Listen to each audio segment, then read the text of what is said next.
The tension between B Moni and Lucas arises out of nowhere, and even Max gets into it, and this could have turned into a massive brawl. I know what I'm going to provide bullshit, for people. fuck that king shit, bro. Ain't no king that king shit brought me on this very fucking stage, my G. That's the very thing that brought me on this very platform. If you're a king, where's your castle, bro? Where's your castle? What's the name of your castle? To be able to tell people, listen. Where's your horses and chariots? That bullshit, Be Moni, you're chatting. Alright, let me, if I'm chatting the most, let me keep chatting the most. Here's my point. I'm going to get my point out. Alright, you're right. I'm going to get patterned. You can't pattern me. Definitely you can't pattern me. None of you can pattern me. Listen.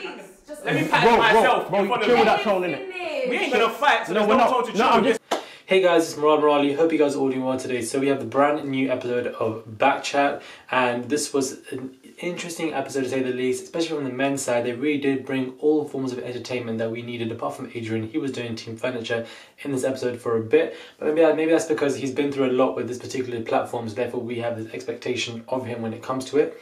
But I found this very interesting, and B Moni was very quick to shatter Lucas's, phrases, his words, his visions, his pictures of kings and queens, and he sees himself as a king. And when B Moni just cancelled that out, that really did touch a nerve within Lucas, which I found very interesting. And he got very upset, he got very heated, and it's like the old, I want to say the old Lucas, because that still is him, but the alpha male kind of argumentative, boisterous character really came back, and that really I did kind of miss that, to be honest, because that really did bring back tease of season 2, season 1. And that was a very interesting little part, and even Max got into it, because I feel like Max and Lucas do this little tag teaming kind of notion, and B Moni did not feel threatened, intimidated at all, one bit at all. And I like that he stood his ground, I like that he stood up for himself. He did not let them get to him, and he knew that he wasn't going to fight. And he was just, the thing with B Moni is I think he is very, very realistic. That's all he is. He's very, very raw, and some people might not like that with face value. They might not like that quickly. They find that as an irritation, and I do feel like that was the main form of why these guys got into a small little brawl, small little argument, and Gogo really had to just flare it out, be the mediator between these guys, and B Moni would just he would not let them run. Basically, that's basically what it was. And what kind of irritated people like Lucas and Max is that Max is seen as the most controversial person on the damn show. But when B Moni makes these points and they're so raw, and this, they suddenly want to jump onto him, but nobody was jumping on Max. Everybody was trying to understand him. Everybody was trying to analyze Max, trying to understand where he was coming from. But God forbid if somebody else makes very raw, hash comments, everybody jumping on them. So, it's a bit weird. Why would Lucas jump on B Moni for saying the whole kings and queens stuff is nonsense, but isn't jumping on Max that quickly, but is taking the time to get to know him and get to know his points. So there's a bit of a disparity between there, a bit of contradiction, a hypocritical movement going on there. But then again, I found that very interesting. Ramla was very active in this episode, and I knew it. I called her out in my trailer. Now you can argue that one side is that she was doing a bit too much. She was seen as a bit aggressive, or a bit too passionate for not able to hear out Max's opinions, and that kind of irritated me, that she was not actually just taking the time to actually just listen. But at the same time, he was saying very nonsensical moments and phrases and just sentences that were making just irrational, illogical stuff that is uprooted from so many cultures, more so than religion. And everybody was very quick to jump on Ramla and trying to shut her down, but when everybody else was making points, they weren't quick to shut them down, and she even made that as a point herself.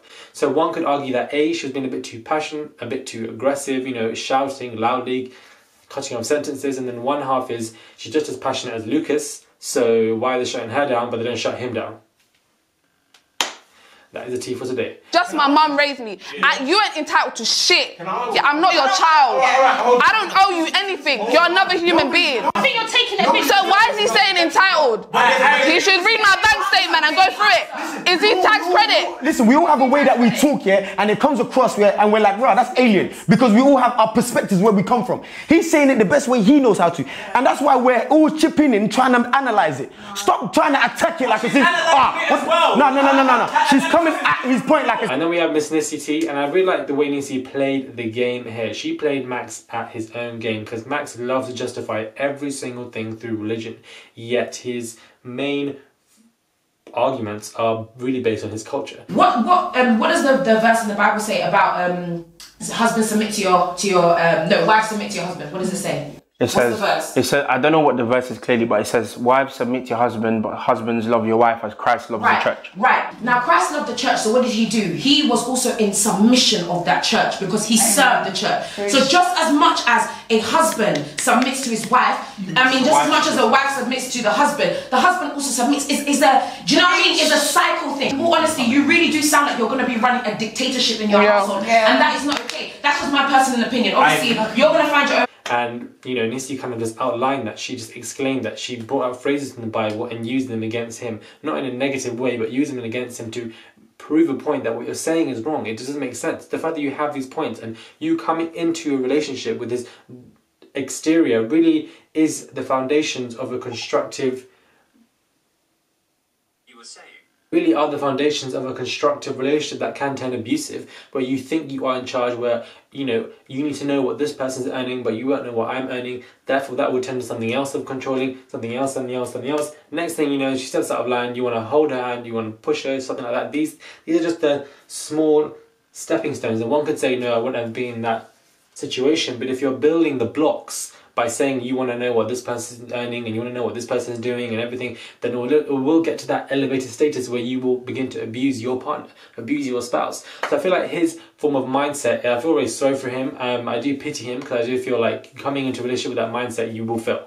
Like, I don't see it. There's only so much one can take. Whether a spouse may like that, there's only so much time that she will like that for until she realizes that she, you know, because she's not a child. You cannot control an adult to the point where they will never ever get upset or reach a threshold or go mad or blow off, like, because they are an adult, they're not a child, so they're not going to expect that constantly 24/7. So I feel like Max, we need to just calm down. Yes, okay, I do appreciate everybody you're trying to understand him, analyze him, but really and truly, would you be doing that for every single other person on that platform? Would you understand them, take the time to analyze? I don't really think you would. So I'm saying I feel like there's a hypocritical movement going on here, because if people like B Moni or Romla were making these points, let me tell you, everybody would be jumping on that, because wasn't Esther and her nonce and her teeth jumping on Romla when it comes to this whole, you know, idea of leaving her husband?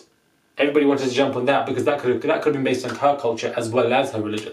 But when it comes to Max, everybody's, you know, laid back, wants to analyze, wants to take time. So I feel like this hypocritical stuff is present, but at the same time, that's not the main topic of this review. The main topic is that we've got Max and his controversy, and I feel like he took these wheels of this car and he ran with it. Doesn't even make sense, but I don't know. He took he ran with this episode, and I feel like he needed to do that because he is controversy. Controversy equals views, attention, what Bkchat really need right now. No shade, no tea. And I think Max's definition of a man is very wrong. You know, I think like he's just, again, that's just my opinion, but him going to a relationship with this mentality, it will not go anywhere productive where he thinks it will, because there will be problems and potholes, and it will slowly exacerbate into something else. So I feel like this guy really does need to change and amalgamate his way of thinking, and hopefully his experience on this show and the attention he gets may help him and aid him to get to that place where he can. And the more I speak about it, the more I realise that, hold on, for certain characters we're giving them a platform, but for some other characters we're very quick to shut them down. Why is that? Tension was very heated in this episode, and I did not see that coming. They should have included these small clips in the trailer, but they did not. But yeah, let me know what you guys think of my review, and let me know what you guys think of these characters and what they are doing, and the brawl and the tension, and the, you know, what was going to happen. I didn't see it coming. I really like Nitty T in this episode, and I feel like she was shining for me more than anyone. And the reason with that is because she really did use Max's game and against him, and I really like that. It was a very constructive way of thinking. It was very constructive with a Socratic use of questions in order to allow the person to question themselves and what they are saying until you allow them to realize that what they're saying is wrong. So that was very effective on my side, and I really did like that. And, you know, Esther very quick to understand it from the... I think she's just... I guess Esther's just biased because she's able to understand it from his perspective because they both come from the same culture-ish. So maybe that's what it is. People are able to understand other people more so because they're from the same backgrounds, as opposed to other people who are very quick to shut down, like B Moni, like Romla, etc, etc, etc. Let me know what you guys think of my review, and let me know what you guys think of this particular episode of B Moni and Lucas about to fight alongside Max as well. And, you know, that little 1 minute was a bit mad. For me, I was like, this can go left real quick. Let me know what you guys think, and I'll hit me up, and I'll catch you guys soon.